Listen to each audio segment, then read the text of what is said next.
Wengi katika sisi tumekuwa tukijiuliza sana kwamba kwa nini al-Imamu al-Shahid Khamenei, kiongozi wa kiroho wa Irani aliyeuawa, kwa nini amecheleweshwa kuzikwa kwa kipindi chote hicho?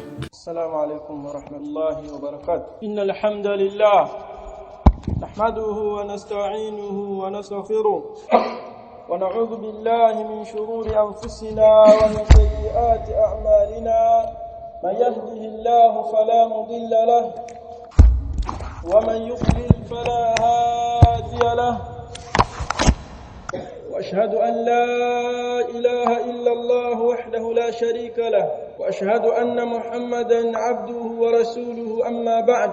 ndugu waislamu, baada ya kumhimidi Allah subhanahu wa ta'ala na kumtakia rehma na amani mtume wetu Muhammadin sallallahu alayhi wasallama, nichukue nafasi hii kuihusia nafsi yangu pamoja na kuwahusia enyi ndugu zangu kumcha Allah subhanahu wa ta'ala. Kwa hakika Mtume sallallahu alayhi wasallama amesema, bada al-islamu ghariba, Uislamu ulianza ukiwa ni mgeni, wasayaudu ghariban kama badaa, na utarudi kwa Allah ukiwa ni mgeni kama ulivyoanza. Fatuba lilghuraba, pepo ni kwa ajili ya wageni, watu ambao wataishi kwenye Uislamu wakiwa ni wageni.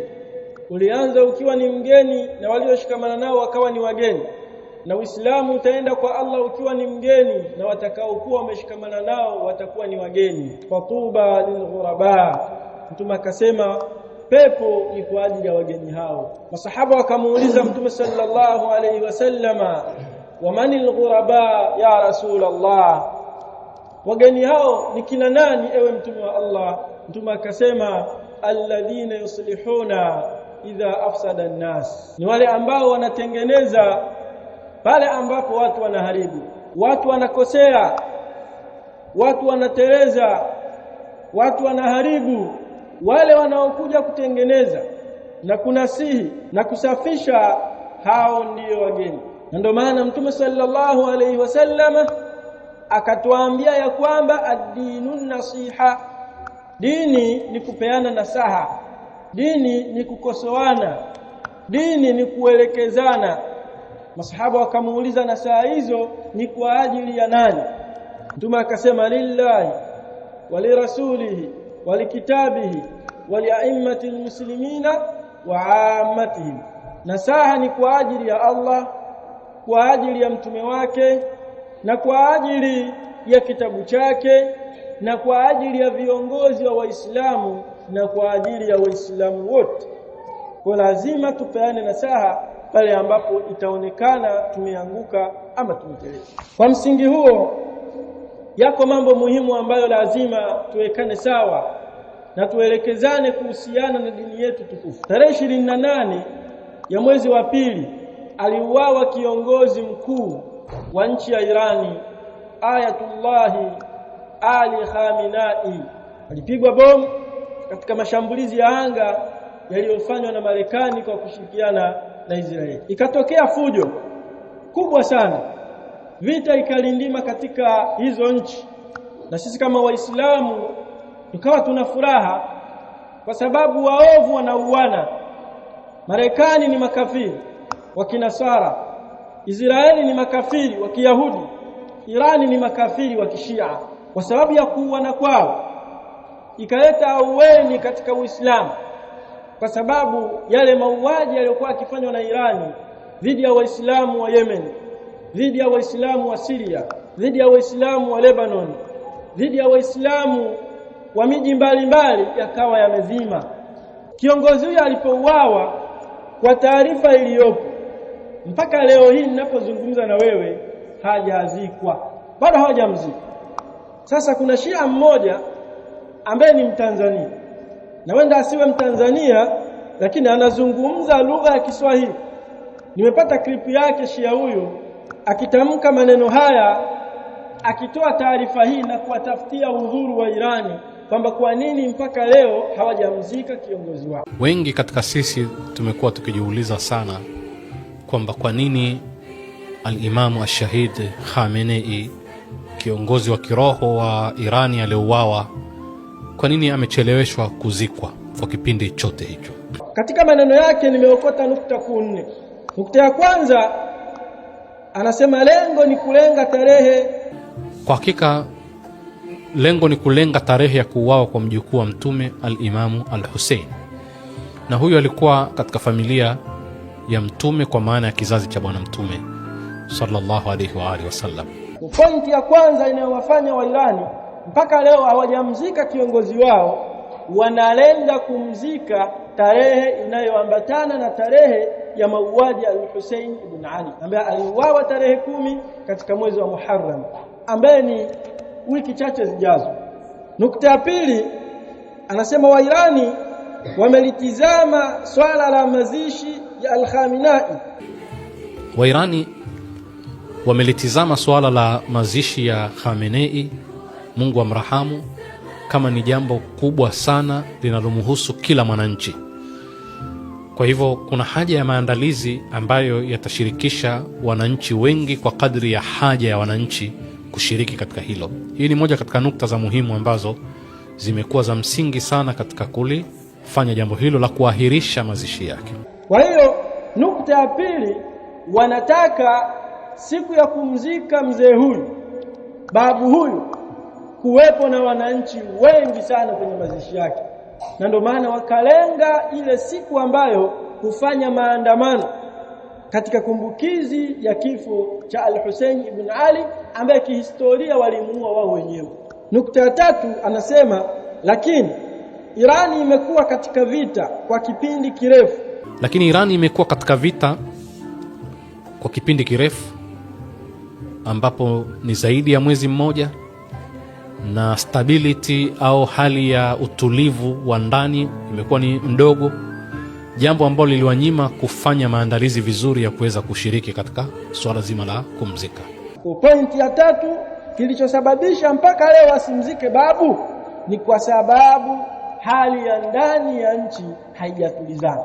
Sababu ya nne anasema lakini kwa sababu ya msimu. Lakini kwa sababu ya msimu wa kuadhimisha matukio ya kuuawa kwa mjukuu wa Mtume Imam Hussein, imeonekana kwamba ni kipindi muhimu sana ambacho wananchi sasa wana muda wa kushiriki katika ibada hizo za kiroho, lakini wakati huo huo watapata fursa ya kumzika al-Imam al-Khamenei. Hii ni taarifa mpya sasa. Maneno yake ni mengi, akaendelea kuzungumza. Kwa pointi ya nne hii ndiyo pointi mama, na hizo zilizozileta huku nyuma si pointi za msingi, kwa sababu ukiziangalia hizi pointi za nyuma, wamekufa watu watukufu sana kuliko Hussein, kuliko huyu al-Khamenei, lakini wakazikwa haraka. Walikufa pia watu watukufu kuliko Hussein ibn Ali, kama vile Uthman bin Affan aliuawa. Kadhalika aliuawa Ali ibn Abi Talib, ambaye wao wanadai ndio imamu wao wa kwanza. Kadhalika alikufa Mtume sallallahu alayhi wasallam, lakini walizikwa haraka haraka. Mtume alizikwa baada ya siku 3 tokea alipokufa, na ilikuwa ina sababu za msingi, wa illa ingefanywa haraka sana kumzika Mtume sallallahu alayhi wasallam. Fasunnatu ta'jilu salat ala aljanaza wa dafniha. Sunna iliyopokelewa kutoka kwa Mtume sallallahu alayhi wasallam ni kuwaisha kumzika pale mtu anapokufa. Ni kauli nabii sallallahu alayhi wasallam, kwa sababu ya kauli ya Mtume aliposema isra'u bil janaza au asri'u bil janaza, fanyeni haraka kuzika marehemu atakapokufa. Fa in takun saliha, ikiwa yule aliyekufa ni mwema, fa khairun tuqaddimunaha ilayhi, basi mnamuwaisha katika khair. Wa in takusiwa dhalika, na ikiwa aliyekufa si mwema, fa sharrun, basi ni shari, tadaunahu ala riqabikum, mnaiweka katika mabega yenu. Kwa kumchelewesha huyo baba mpaka leo inaonyesha udhaifu alokuwa nao ashiatu rafidha katika kuyafuata mafundisho sahihi ya Mtume Muhammad sallallahu alaihi wasallam, bali kufanya hivyo ni kujifananiza na wasiokuwa waislamu ambao huwachelewesha marehemu wao pale wanapokufa. Hakuna haja ya kumchelewesha aliyekufa kwa sababu ambazo amejaribu kuzitaja huyu Shia ambaye nimenukuu maneno yake. Lakini ukweli ulivyo ni kwamba hawa mashiatu rafidha hawa, mabwana hawa waovu hawa, wenye kujivika vazi la Uislamu hali ya kuwa imani zao na matendo yao na itikadi zao ni unafiki mtupu, hawa mabwana hawa, sababu ya wao kuchelewesha kumzika mzee wao huyu ni kwa sababu hawa ni watu wenye hulu, ni watu wenye kuchupa mipaka. Wanataka kumwadhimisha mzee huyu na kumweka juu na kuionyesha dunia kwamba alikuwa ni mtu mwema, hali ya kuwa mzee huyu ameshiriki katika kuwaua Waislamu waliokuwa wengi sana, kiasi kwamba katika nchi ya Iran hakuna msikiti wa aina yoyote wa ahli sunnati wal jamaa, bali misikiti iliyopo imewekwa sehemu dhaifu, lakini pameruhusiwa kujengwa makanisa na kadhalika. Majengo ya Mayahudi yamejaa tele ndani ya nchi ya Iran. Tukizungumza katika upande wa imani na katika upande wa itikadi sahihi, hawa mabwana ni mabwana wabaya sana dhidi ya Uislamu. Kwa yule ambaye mwenye kuzingatia ukweli ulioandikwa kwenye vitabu vyao, kadhalika na mwenye kufuatilia hali na matukio ya Kiislamu, kwa sababu Waislamu wengi tatizo lao hawajui mambo na vyanzo vyake. Badala yake wao wakiona kitu juu wanakihukumu kama kilivyo. Ndugu zangu katika imani, kwa nini wanaambatanisha kifo hiki na tukio la mauaji ya Al-Hussein ibn Ali? Al-Hussein ibn Ali radhiyallahu anhuma aliuawa tarehe 10 ya mwezi wa Muharram. Aliuawa katika ardhi inayoitwa Karbala.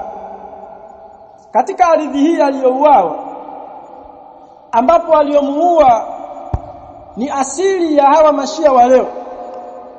Mabwana hawa wana vibwengo vingi, au nisema wana vibweka vingi sana dhidi ya ardhi hiyo. Wamefikia kusema ya kwamba Karbala ni ardhi bora, mpaka wakasema anna ardhaha qaddasaha Allah wa baraka fiha, kwamba ardhi ya Karbala Allah ameitukuza na akaibariki. Wa anna muqaddasatun wa mubarakatun qabla an yakhluqa Allahu al-khalqa, wanadai kwamba ardhi hiyo imebarikiwa na imetukuka kabla Allah hajaumba viumbe vyote. Wa anna Allah ja'alaha afdala al-ardi fil janna, na kwamba Allah ameijalia ardhi hii ndiyo ardhi bora peponi. Haya ni maneno na itikadi ya mashia marafidha. Lakini Mtume sallallahu alayhi wasallama anasemaje? Mtume anasema, wallahi innaki la khairu ardillah, wallahi ewe Makka ni ardhi bora ya Allah, wa habbu ardillahi ila Allah, na wewe Makka ni ardhi ambayo Allah anaipenda zaidi kuliko ardhi zote. Walaula anni ukhrijtu minka ma kharajtu, walau nisingetolewa na kufukuzwa katika mji wa Makka nisingetoka. Mtume anatuambia ardhi bora duniani ni ardhi ya Makka, lakini mashia marafidha wanatuambia ya kwamba ardhi bora ambayo Allah aliitukuza hata kabla ya kuumba viumbe, na ardhi hii wanasema iko peponi, ni ardhi ya Karbala. Lakini hao wanakhalifiana na maneno ya viongozi wao ambao wanawadai kuwa ni viongozi wao. Mfano, wanasema Ali bin Abi Talib ndiye imamu wao wa kwanza, lakini Ali bin Abi Talib anaizungumziaje ardhi hii ya Karbala? Kwanza kabisa, Hussein huyu ambaye ameuawa ambaye aliuawa hapo Karbala, anasema ya kwamba alipofika katika ardhi ya Karbala kabla ya kuuawa akauliza kwamba hii ardhi inaitwaje, wakamwambia inaitwa Karbala. Akasema Ali bin Abi Talib, akasema Hussein ibn Ali, hadha karbun wa bala, akasema hii ardhi ni ardhi ya matatizo na mabala. Ali bin Abi Talib na Fatima na Husaini na wengineo wanaizingatia ardhi hii kuwa ni ardhi ambayo ina matatizo makubwa na ina majanga mazito, lakini Mashia na Rafidha wanaitakidi kwamba ardhi hii ni ardhi ambayo imetukuzwa. Lakini hawakuishia hapo, wakasema kwamba yeyote ambaye ataswali katika ardhi hiyo swala moja ya faradhi, basi swala hiyo inalingana na ibada ya hija. Na wakasema atakayeswali swala ya sunna pale Karbala basi inalingana na ibada ya umra. Na wakasema kwamba udongo wa kaburi la Hussein ni dawa ya kila magonjwa. Haya yote ni uzushi kwa sababu vinapingana na maneno ya Mtume sallallahu alayhi wasallama. Allah anasema wanunazzilu minal qur'ani ma huwa shifaa wa rahmatun lilmu'minin, tumeiteremsha Qur'ani ndani yake kuna dawa. Ma huwa shifaa, kuna dawa ya kila kitu, kuna dawa ya kila maradhi, lakini Qur'ani ni rehema kwa waumini. Sasa hawa Mashia wanatuambia kwamba ardhi, ule udongo ambao uko juu ya kaburi la Husaini ni bora kuliko, wanasema udongo ule ni dawa ya kila ugonjwa. Hali ya kuwa Allah anasema dawa ya kila ugonjwa ni Qur'an. Anasema yani ana Abi Abdullah qala, Mashia wana hadithi zao zinazoonyesha fadhila za kutembelea Karbala, kutembelea pale ambapo amezikwa Al-Husayn ibn Ali.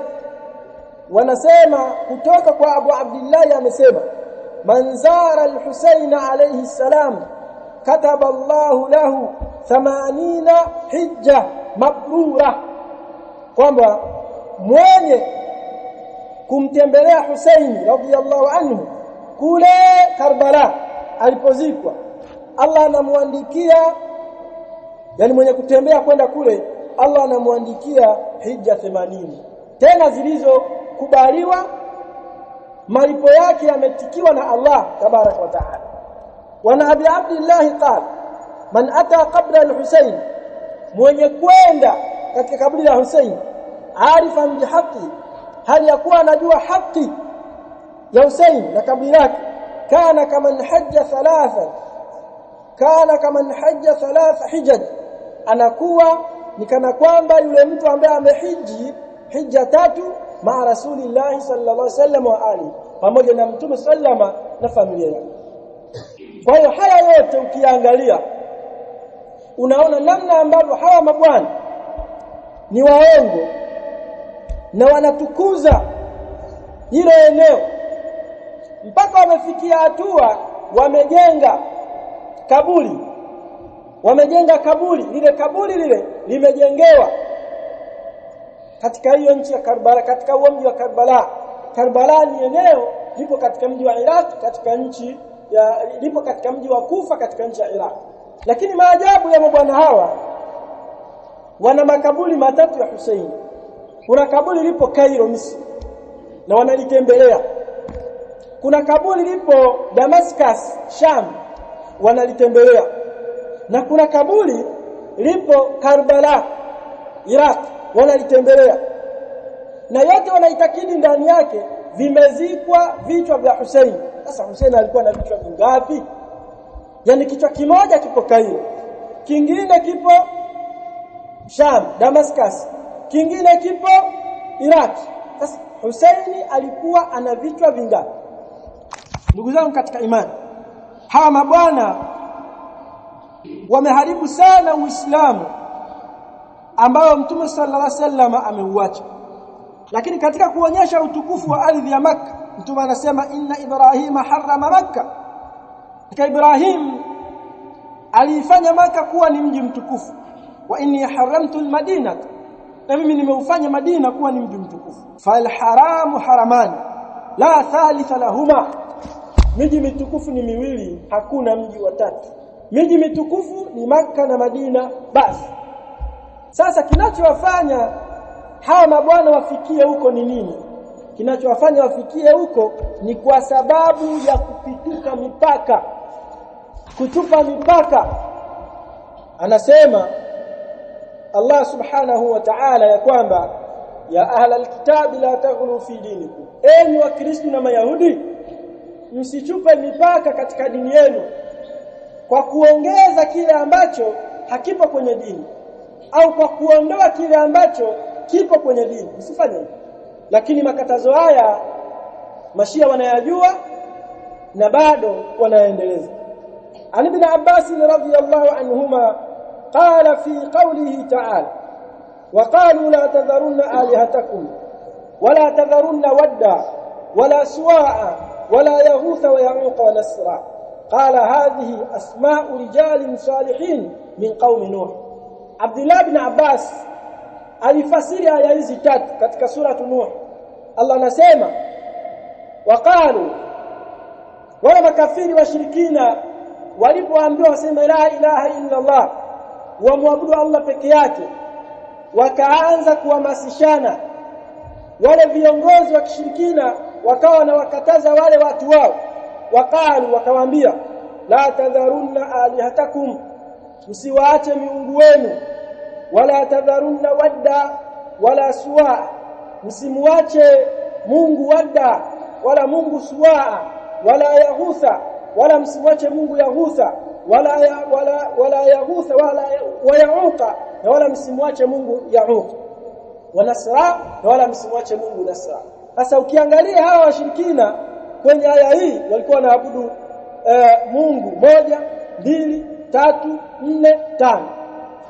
Abdullah bin Abbas katika kufasiri aya hizi tatu akasema hadhihi asma'u rijali salihin, haya ni majina ya watu wema, min qaumi Nuh, ambao waliishi katika zama za Nuh, ni katika watu walokuwa wanamfuata Nuh alayhi salatu wasalam. Falamma halaku, walipokufa, auha ash-shaytanu ila qaumihim, akawateremshia shetani wahyi wale watu wa hawa waliokufa, akawaambia aninsubu ila majalisihim allati kanu yajlisuna fiha ansaba, kwamba tengenezeni na jengeni katika vikazi vyao walipokuwa wakikaa, tengenezeni na jengeni masanamu. Wasummu biasma'i, wasema wasummuha biasma'ihim, na haya masanamu yaiteni kwa majina ya hao.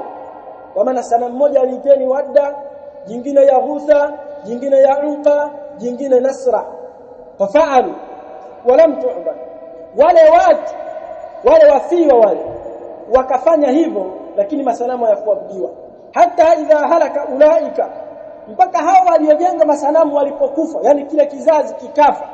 Yani mfano wake kile kizazi cha mwaka wa 10, mwaka wa 20, 30, 40, wapo wachache sana, na kusudia mwaka 1940, mwaka 1910, 1920, 1930, hao hakuna hata mmoja. Sasa mfano wamekufa wote, wamebakia sasa watu wengine. Anasema hata idha halaka ulaika wa nusiya al-ilm, elimu ikasahaulika, ubidat, wale waliokuja baadaye shetani akaja akawaambia hawa ni watu wema, walikuwa wakiabudiwa, ndio maana mnaona kuna masanamu yao yametengenezwa, yaabuduni, yakaabudiwa. Sababu iliyowafanya kuwaabudu watu wema ni nini? Kuchupa mipaka mpaka wakafikia tu kuwatengenezea masanamu. Tukio hili lipo katika dini ya Mashia, ambapo wamepichuka mipaka kwenye kumsifia na kumtukuza Hussein ibn Ali, wakafikia tu kumjengea makaburi matatu yenye vichwa vitatu, hali ya kuwa na kichwa kimoja, na kila mwaka wanafanya ziara kutembea kwenda kuabudu. Bali wakifika kule wanamuomba Husaini awatatulie matatizo yao, wanaomba dua kumuomba Husaini.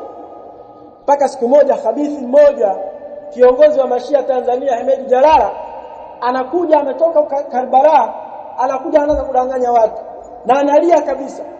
Anasema nimeenda Karbala, nimemuona Husaini. Ujinga. Umemuonaje Husaini? Nyinyi si mnadai amekufa na kazikwa na kichwa kimekatwa, sasa ulipoenda umemuonaje? Vitu vingine hata akili na vingi. Kama Mtume sallallahu alaihi wasallam haonekani, itakuwa Husaini. Kama Abu Bakari, Umar, Uthman hawaonekani, atakuwa Husaini. Tena yeye bwana hata angesema nimelala nikamuota, anasema nilipoenda pale nikamuona, yani akamuona kwa macho yake ya nyama. Hii mchezo hii. Kadhalika ana Umar ibn al-Khattab radhiyallahu anhu anna Rasulullah sallallahu alaihi wasallam qala la taqturuni kama atra'at an-nasara ibn Maryam. Mtume anasema msinisifie kama ambavyo manasara walimsifia Isa ibn Maryam, Yesu. Inma ana abdun faqulu abdullahi wa rasuluhu, mimi ni mja, semeni Muhammadi ni mja wa Allah na ni mtume wake na tosha. Lakini ukiwaangalia Mashia kusema Husaini la ilaha illa Allah, wanamsifia mpaka wanamfikishia hatua ya kumuita, kumuomba dua, kumuomba manake ndio kumuita Mungu. Wana mambo mengi. Wao ujiulize kwa nini wanafanya maandamano, wanavaa nguo nyeusi, wanajikatakata mapanga, wanalia, wanapiga kelele, wanaandamana, wanahuzunika. Mwezi wa Muharram hawawahi kabisa. Kwa sababu gani? Wanahuzunika kwa sababu ya kifo cha Hussein. Mtume ndiye bora kuliko watu wote, mbona amhuzuniki? Kwani kuna mtu bora kuliko mtume? Abu Bakari ndiye mtu bora baada ya mtume, mbona amhuzuniki? Umar, Uthman, mbona amhuzuniki? Aya, hawa mnawaita maadui zenu, mnasema Abu Bakari kafiri, Umar kafiri, Uthman kafiri. Haya, Ali ibn Abi Talib ambaye mnadai kuwa ndiye imamu wenu wa kwanza na ndiye mtu mtukufu kwenu kuliko watu wote, mbona kauawa na amfanyi hivi?